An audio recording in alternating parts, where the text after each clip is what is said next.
Welcome to our session, Mastering AWS CDK, OTTO's Path to Infrastructure Efficiency.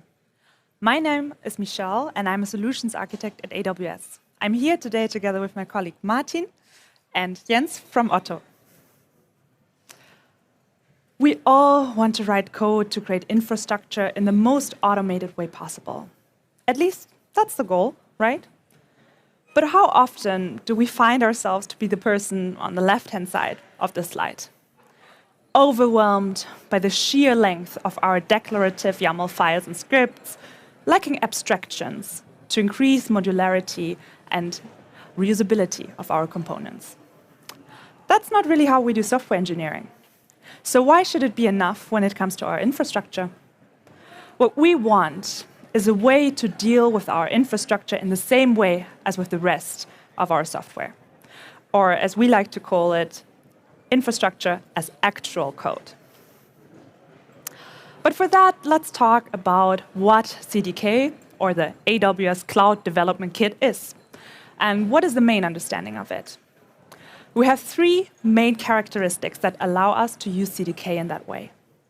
Firstly, with CDK, you can use any of the supported general-purpose programming languages that your team may already be using and be familiar with. For example, Java, Python, TypeScript, also others. You can choose your preferred language and use programming elements such as conditions, parameters, loops, compositions, and inheritance to define the desired outcome of your infrastructure. Secondly, CDK promotes modularity and reusability of your code by allowing you to use reusable components called constructs. And thirdly, these constructs also allow you to build high-level abstractions that are tailored to your needs and might be complete architecture patterns that are common across your whole organization. These powerful abstractions really help you to speed up and simplify your infrastructure development process. As I already touched upon, constructs are really the heart of CDK. Constructs are the basic building blocks. They represent one or more CloudFormation resources and their configuration. Using constructs, you can build your application building block by building block until they make up your overall infrastructure. Comparable to how interlocking toy building blocks, as you see here, are used to build up bigger constructions as well. So how does a CDK project look like? And where do the constructs really come in then? As I said, constructs represent either one or multiple CloudFormation resources, which, when deployed, then become our AWS resources. To further organize these constructs, they can be divided up into stacks. One CDK stack corresponds to a CloudFormation stack. And lastly, everything in one CDK project is organized in something called an app. So the app does not configure any AWS resources on their own, but it provides the context for all of the constructs and resources that are within. So how do we go from this working infrastructure tree to our working AWS resources? The CDK construct tree that you see here and that I just described is being synthesized into CloudFormation templates. Each stack here is synthesized into a separate CloudFormation template. These CloudFormation templates are then deployed in our desired AWS account. Here, for example, we have a small CRUD application that is also represented in our CDK construct tree. Like I said, constructs are really the heart of CDK, but not all constructs are created equal. We divide constructs in three different levels, called level 1, level 2, and level 3, respectively. Going back to our building block analogy, a level 1 construct would be the same as one single building block. So we have a single CloudFormation resource without any dependencies. Really comparable how you would also define it in CloudFormation. Going up one level now to level 2, we already have multiple building blocks interlocking to create, let's say, a house. This construct is now already equal to some pre-assembled components with sensible defaults, helper functions, and multiple CloudFormation resources, such as including maybe appropriate AM permissions. When we now go up another level, we can really think of it as a whole city that is built out of these building blocks. We now have complete architecture patterns that range from, in an analogy, let's say small villages to maybe megacities, that later make up the overall landscape of our architecture. While I quite spoke figuratively on the last slide, let's make this a bit more concrete in what this means in actual AWS resources. Starting again with our level 1 or L1 construct. Here you can see we have a single DynamoDB table, and we have a single building block. One CloudFormation resource that is directly, without any changes, also used in CloudFormation. These L1 constructs also always have the prefix CFN, indicating CloudFormation. One thing to note is that we here really need to define all of the parameters that we also would need to define in CloudFormation, and it does not come with anything else.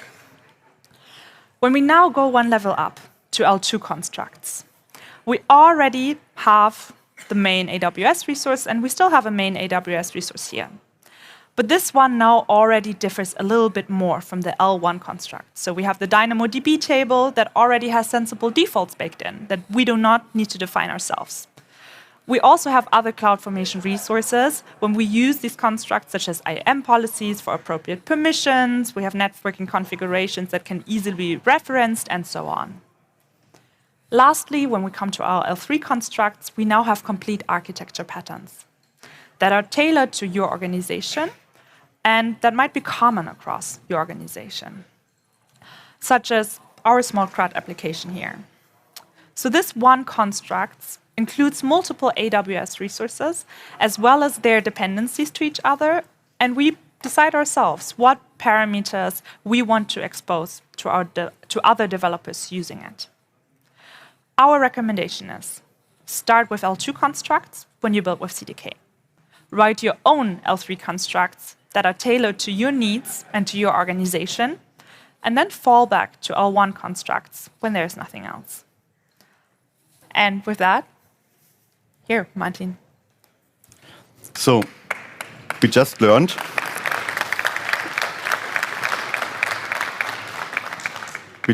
that level 2 constructs are a really great starting point because they offer a lot of cool features that you need for infrastructure development. Let's explore in detail how that works. And I will use an example for that. Let's say we want to deploy a simple S3 bucket. That should be easy. And in order to understand how that works on level 2 constructs, we first need to understand how it would work on level 1 constructs. We learned level 1 constructs are direct one-on-one representation of CloudFormation resources.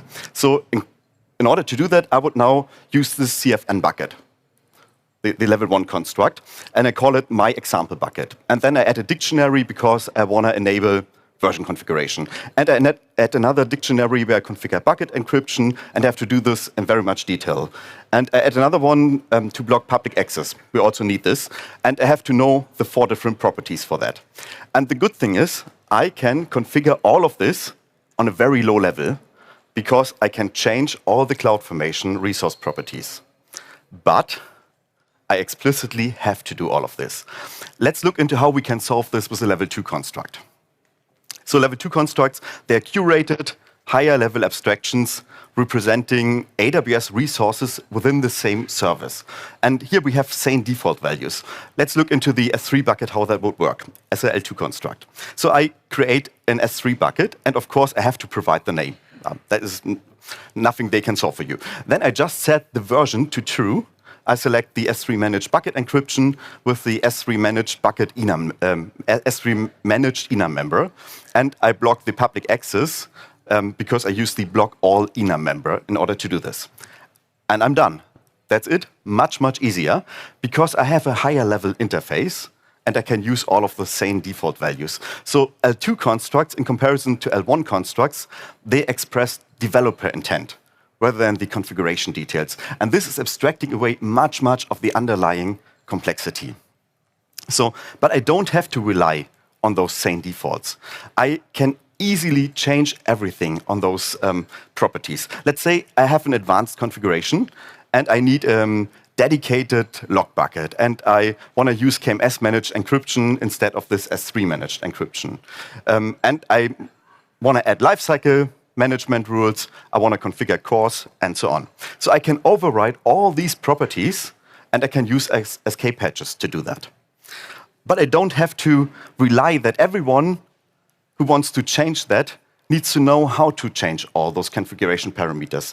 Since I'm using object-oriented programming language, I can use inheritance to do that. And I can simply extend my S3 bucket class. I can make it my own class. Let's say we call this a compliance bucket class. And here I can enforce security features. Let's say I want to enforce KMS managed encryption. I want to enforce the blocking of the public access. I want to enable lifecycle rules. I want to enforce tagging, and so on.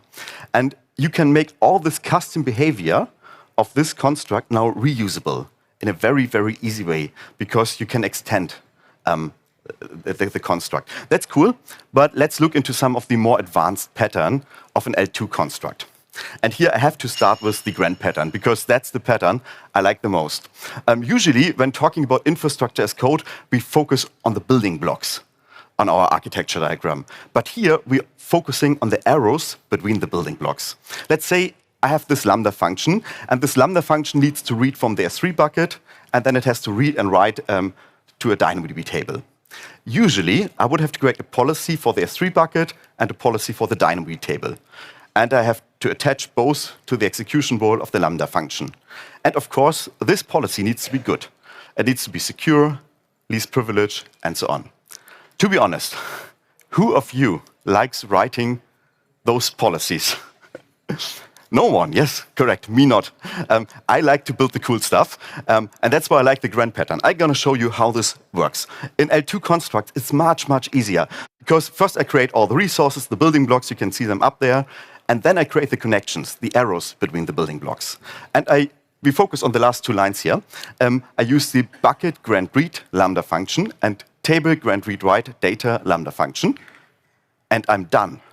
So behind the scenes, all the magic happens in CDK. So CDK creates an IAM policy that is appropriate. It attaches the policy to the Lambda execution role. It sets up least privilege permissions. It even handles resource-based policies if needed. How beautiful is this? 2 lines of code to describe those arrows in our architecture diagram. Another pattern that I really like is the composition pattern. So we have seen that L2 constructs, they hide complexity by composing multiple level 1 constructs, resources from the same service together, and then we have an appropriate configuration, how they work together, and all the connections. So this appears to the user as a single logical resource, but it often consists of 5 to 10 actual AWS resources behind the scenes. So this simple 15 lines of code, the Node.js function actually creates all these resources that I've listed through composition. So we have a Lambda function, IAM role, IAM policy, log group, code assets, and then we have custom resource for the code bundling. We have an S3 bucket to store the code, Lambda permissions for the API gateway invocation, and so on. So let's look into how this actually works, because that's also one of the strengths of L2 constructs. First, we need to see the difference between inheritance and composition. And we have to learn that we can combine both.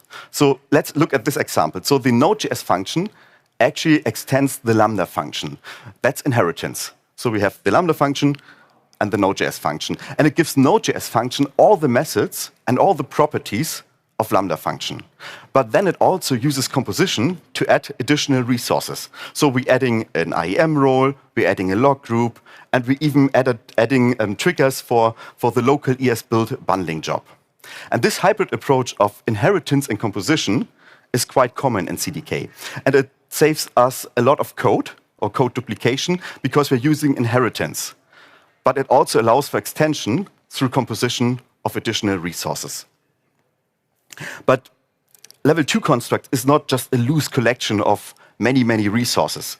Those resources are actually organized in a construct tree. So in our case, the Node.js construct is the first node of that tree.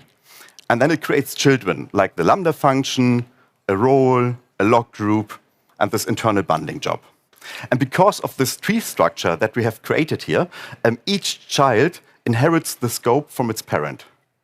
And also the CloudFormation logical IDs are prefixed based on this tree and on the tree path. And the dependencies are inferred without having to wire them manually. And also aspects like tagging can traverse that tree very efficiently. But now we have the tree and we know how all those resources belong together. How can we deploy all the resources in the right order without any issues? And when you initialize a construct like this Node.js construct, CDK kicks off a resource configuration flow. That's the mechanism how we steer this. And that transforms your higher level intent into a full set of concrete resources. So we start with this user-provided properties, things we have configured like the path to a TypeScript environment, the runtime settings, memory size, and so on. And these go into a constructor, which then does the internal validation, and we trigger the property processing, we interpret these, and we normalize those inputs. And then several things can happen in parallel. So we have this code bundling job that runs ESBuild to package our TypeScript code and make this a deployable artifact. And then we also have an IAM role and a policy that is created because we need this later. And we have a Lambda function, the Lambda function itself that is created. And this Lambda function needs to be wired to use the bundled code that we have created and the role that we just created.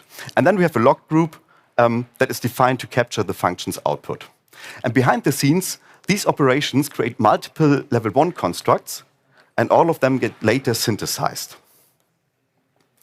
And as we saw, like those resources, there are references between the resources, and often they can't be fully resolved until the deployment phase. And CDK solved this very smartly by using tokens to handle these references. So these tokens will be resolved when possible, later during synthesis or during deployment. And I will give you 2 examples. The first one is like during a construction time, the DynamoDB table, my table name, that's not a string that we have seen. That is a token. And the Node.js function stores this token instead of the concrete value. And then when CDK synthesizes the CloudFormation template, the token is actually translated into a CloudFormation intrinsic function, something like ref or get attribute. And only at the deployment time does CloudFormation resolve the actual table name, because then it's needed. And the same for this IAM policy. So the table doesn't know its final ARN, because the ARN depends on the stack region and the account. And CDK creates a policy statement and has a tokenized ARN in there. And these tokenized policy documents are attached to the function role. And during synthesis, the tokens are converted to a CloudFormation expression. And then during deployment, CloudFormation does resolve this token finally. And one more cool pattern that we have to talk about, L2 constructs often need more than just handling resource creation tasks. Not just deploying the resources that is available. Sometimes we need an init script, we need an asynchronous flow, we need API calls in a sequence or special order. And the CDK resource provider pattern lets you encapsulate such logic using Lambda-backed custom resources. And they behave like a CDK construct, but they actually run Lambda code, for instance, with the SDK in there at deploy time, and then return all the outputs to the CloudFormation tokens. That means, and that's the cool part, you can package imperative logic behind a declarative interface. And that's one of the core strengths of CDK. And here's one example. It's a different one than the previous ones of this resource provider pattern in action. So when you use the bucket deployment to upload a website asset to S3, CDK hides all the complexity behind this declarative interface. So under the hood, we have a Lambda function that runs AWS CLI. We have custom resources to trigger this Lambda function during deployment time. And we have IAM roles, permissions, S3, CloudWatch, and so on. And you don't have to write all of this by yourself. It's abstracted away.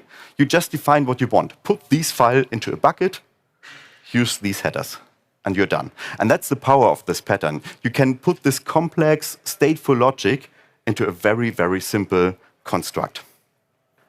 So we saw that level 2 constructs have this higher abstractions, and they have a lot of cool mechanisms and patterns that we can utilize to write nice infrastructure. But it does not only make it easier to write infrastructure and to run those stacks, it also makes it easier to understand our infrastructure and to maintain those stacks. Because we not only have infrastructure as actual code, we also start writing clean code. So we have infrastructure as actual clean code. Maybe that is a new abbreviation that you can learn today. So let's look at this example, and this is horrible code. It's super hard to decipher. We have cryptic variable names. We have complex constructs that expose all their complexity. We have strings and their hard-coded values. Permission management, don't talk about this. And the resource relationships are also not clear. I don't like this piece of code. Now I'm going to show you code that I really like, because that is code that speaks for itself. So we have meaningful names. And all those meaningful names, they actually tell a story, what we are going to do here. We are using higher level constructs, and we can see the intent in the code, but we don't reveal the actual implementation. We have type-safe enums, we have self-documenting permissions that actually reads like good infrastructure design. And that is the goal that we want to achieve. We want to write clean infrastructure code. What does that mean? That is code that is readable, maintainable, and that follows best practices. Harold once wrote, programs must be written for people to read and only incidentally for machines to execute. And in this case, we can say infrastructure as code must be written for people to read and to understand, and only incidentally for CloudFormation to deploy that code. And L2 constructs and all the cool features that you can use in L2 constructs help you to write this clean infrastructure code. So how can we make this even better if we have seen that beauty of L2 constructs? How can we improve that with level 3 constructs? First, the question, when to use level 3 constructs?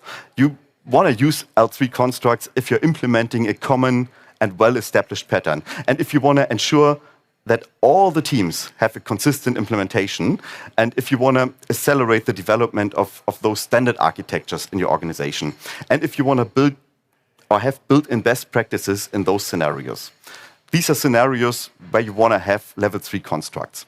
And level 3 constructs can be opinionated. They actually are always opinionated. It's not something very generic. And they are high-level abstractions where you can encapsulate the entire infrastructure as one pattern. I will give you an example. I'm a serverless guy. I often build serverless stacks.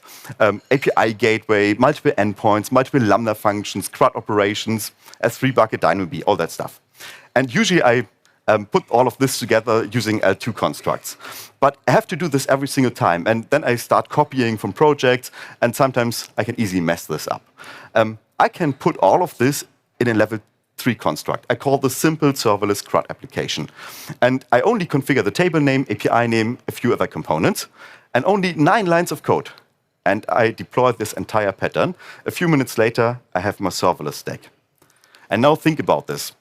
It might not be the serverless stack for you, but there are many, many repeating elements in every infrastructure because we like to work with established pattern. And level 3 constructs help us to put them into reusable and even more abstracted code. So the question is, how can we build those cool L3 constructs to simplify our deployments?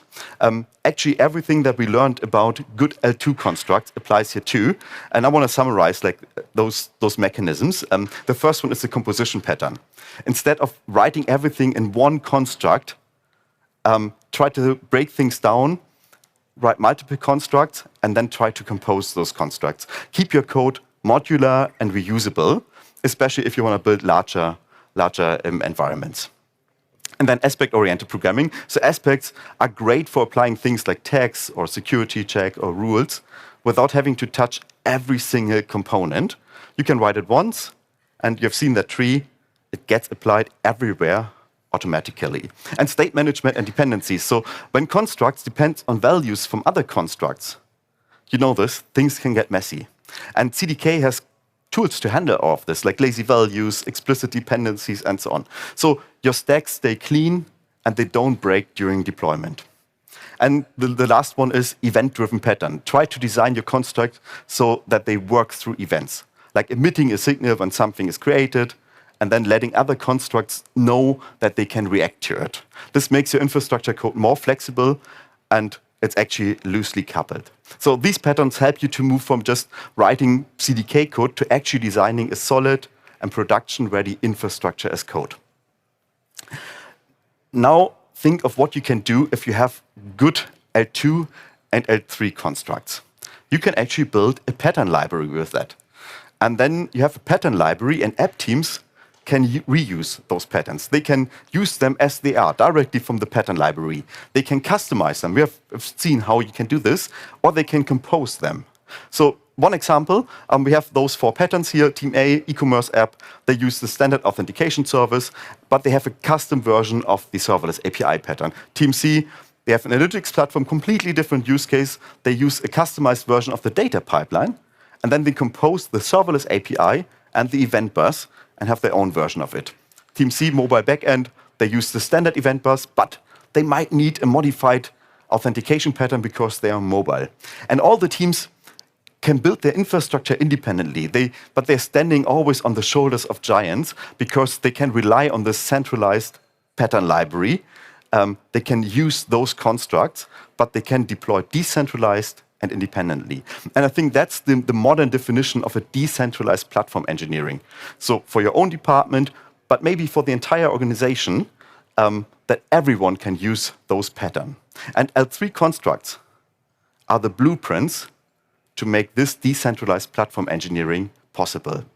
Now imagine how you can change the way you approach your infrastructure as code. Well, it starts early with the small level 2 constructs, but you can build great things out of this. And it's a journey. It's a longer journey, but definitely worth starting this journey. And I know someone who has started that journey at OTTO. Jens, tell us your story. Thank you, Martin.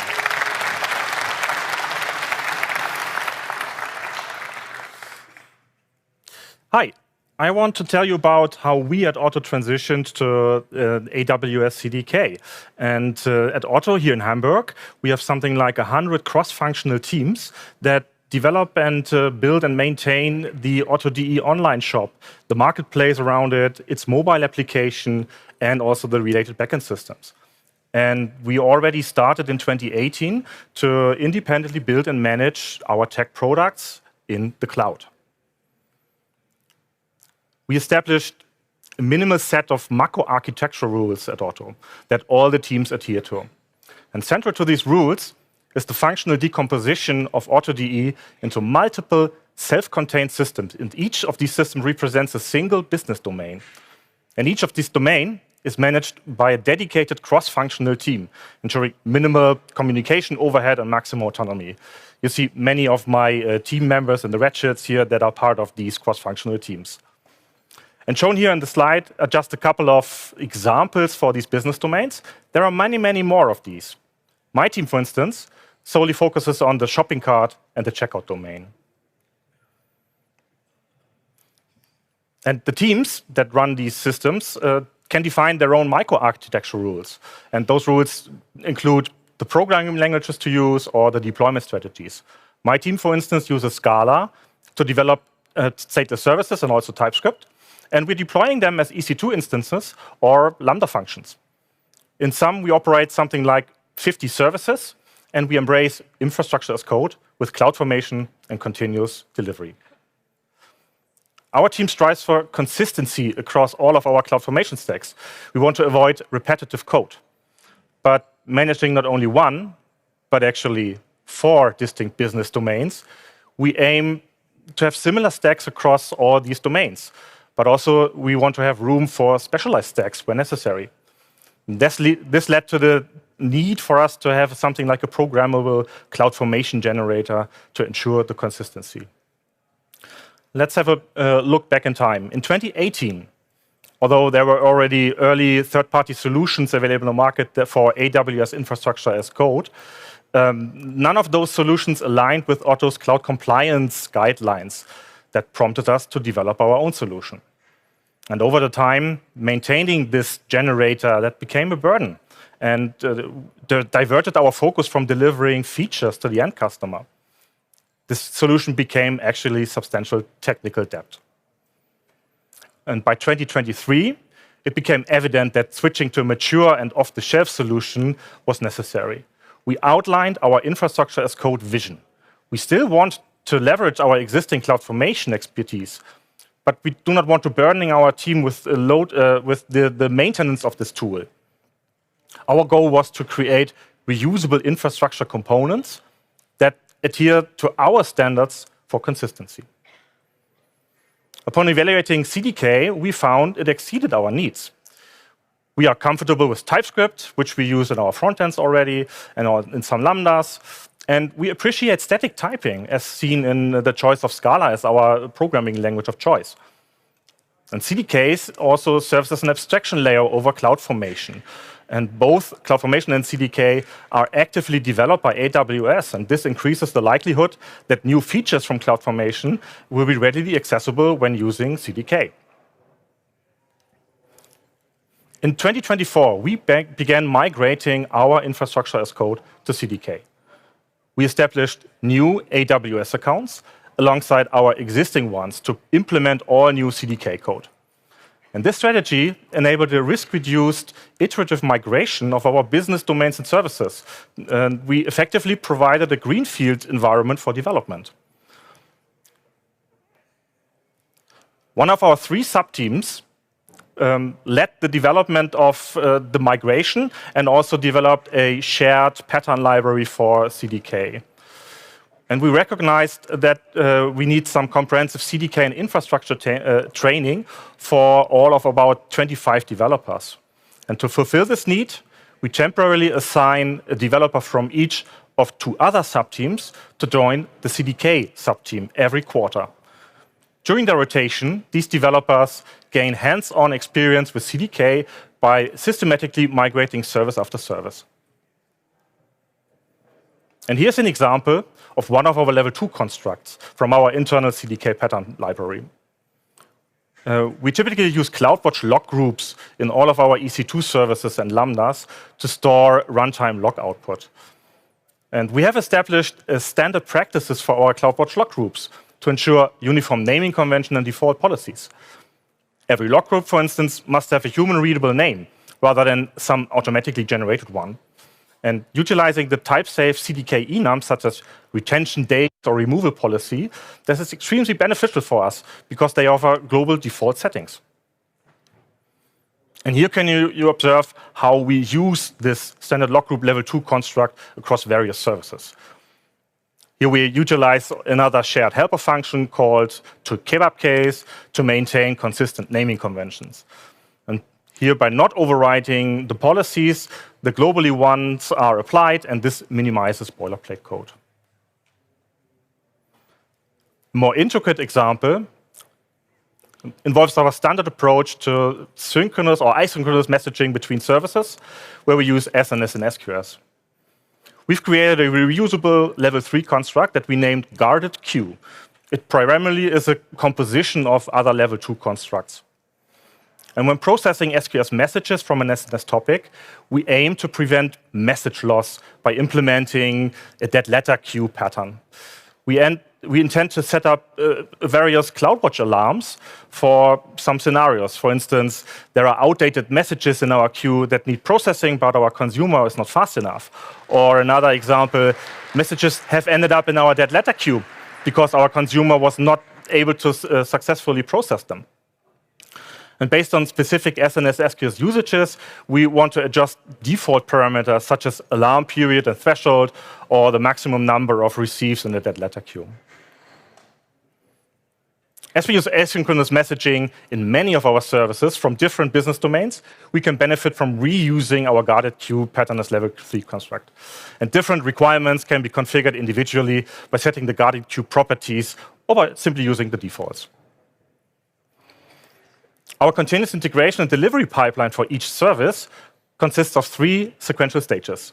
First, the local build stage starts with checking out each commit from version control. The code undergoes linting, compilation, and execution of all unit tests. Since the CDK code is essentially TypeScript, it can be unit tested by any like any other standard TypeScript code.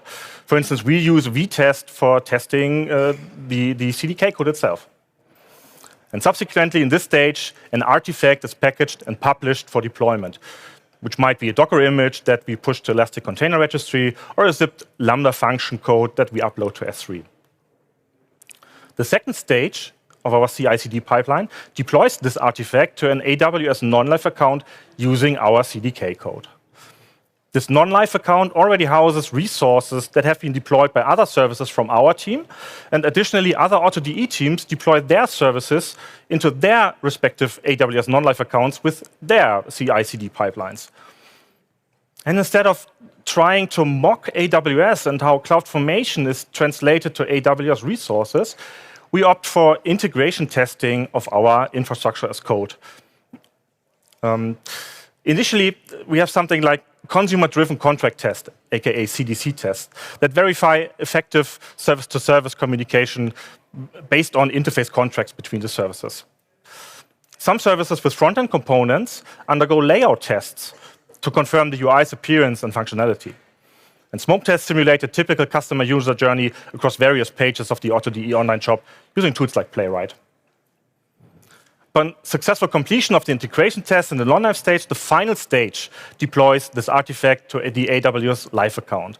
And only a minimal set of smoke tests covering the critical business paths are conducted to verify that the core functionality of our business features is alive and kicking.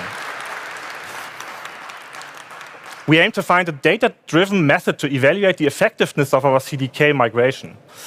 And since our team already conducts quarterly disaster recovery exercises, for instance, to train how to mitigate a potentially compromised AWS account, we use this vehicle to measure. During such an exercise, we deploy all infrastructure from an existing AWS account to a new one. And despite regular practice, this process is still complex, and our team encounters various issues during these trials. And by tracking these number of issues over several disaster recovery trials, we obtain data that we can use to evaluate the success of our CDK migration.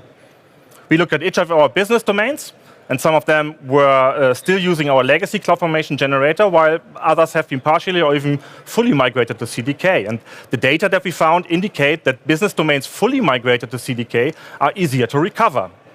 Conversely, the data also shows that recovering hybrid business domains, so those that still use the legacy generator and some CDK, that is more challenging.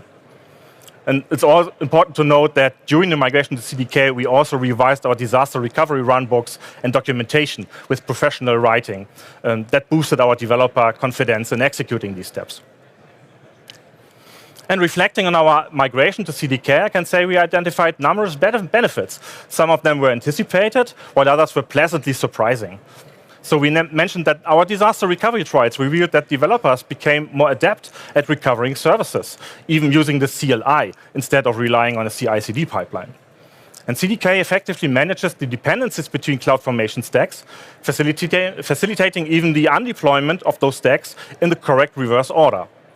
And additionally, CDK enhanced our development performance by enabling parallel execution of CloudFormation stack deployments. And with this, I hand over back to Michelle for a conclusion.